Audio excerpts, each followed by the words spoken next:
George and the Breadfruit. I knew him only as George, and he knew me as the fellow from Grenada who sat on his barber chair in Brooklyn. Well, that was when I had hair. George was not a young man. The very first time I sat on his chair, he kept telling me that he was in his 80s, but his eyesight was as sharp as that of a ground dove you can find walking in the yard in River Road or Snell Hall in Grenada. He told me he was capable of spotting a breadfruit a mile away, and I did not doubt him. It was a clever way to inform me that although he was old, he was capable of seeing the hair on my head. And it was the beginning of the breadfruit talk and of a wonderful friendship. But speaking of hair on the head, I must tell you about a barber who used to charge more money when the hair was few on the head. He charged more when he had to waste his precious time trying to locate the hair. Now, I chose George as my barber because I reasoned that such an elderly man possessed enough skill and experience to give me a haircut that would not make me afraid to look in the mirror. I was always careful about the barbers and the type of trim that they gave. I remember my days in Grenada when barbers took liberty on my head and gave me what we call a chang haircut. Haircuts that transformed the people into laughing stocks. I remember too well the occasion a pal of mine volunteered to give me a haircut. Well, he called it a continental trim. Boy, I eagerly sat on a chair below my Auntie Agnes' house on Table Street and allowed him to experiment on my head. But I knew something was not right when a young lady passed and bust out a big laugh. My willing but experimenting barber looked around to see what she was laughing at, but I did not have to look around because somehow I got the feeling it was me. You ever had the feeling that someone was laughing at you? Now, the continental trim earned me a continental cutass for my mother.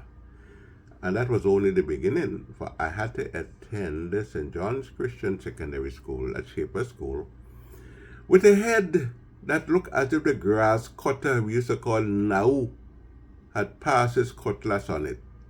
Now, friends were always happy to see you when you had a chang haircut. Happy to see you, to laugh at you. Now, when I saw George, I felt that he was the ideal person to cut my hair, and he did not disappoint me. The very tall, gray-haired man took his time, and he told me to look in the mirror when he was finished. I smiled and gave him a nice tip. He did as good a job on my head, just the way my friend Reds from Florida in Grenada did many years before. Now, George was an interesting fellow, and he talked a lot while the scissors moved. And his favorite conversation was about a breadfruit he once ate in Grenada.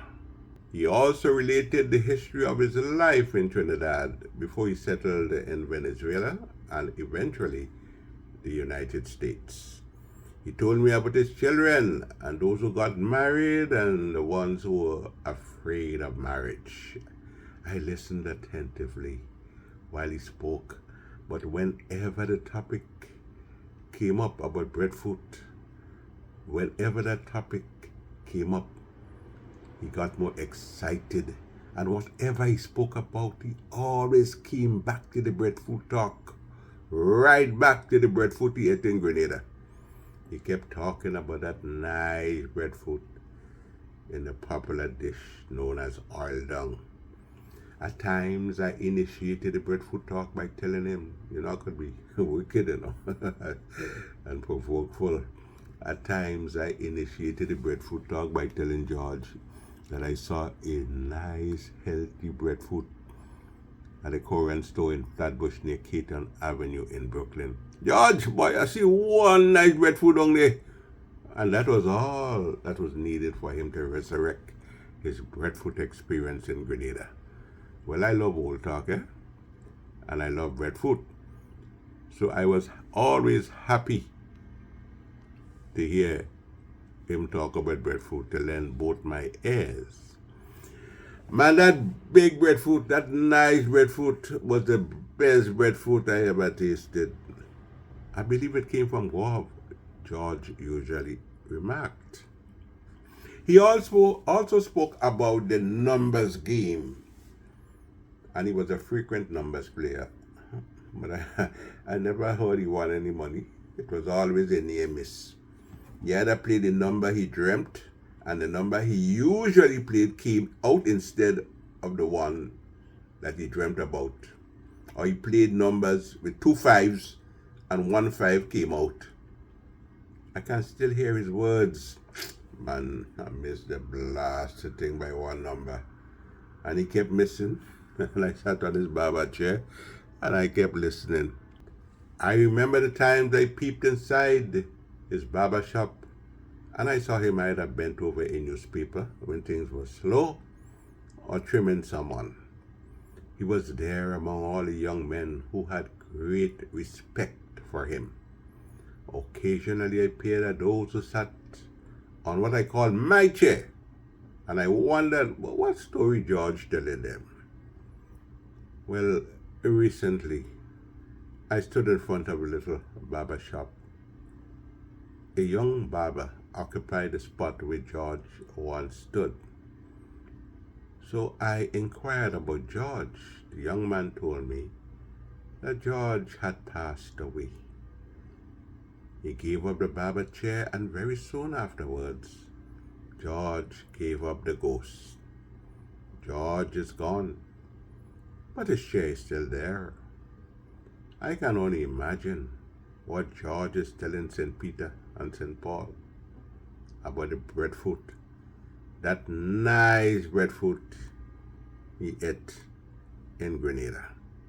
Rest in peace, George. Anthony Wendell, the Rex.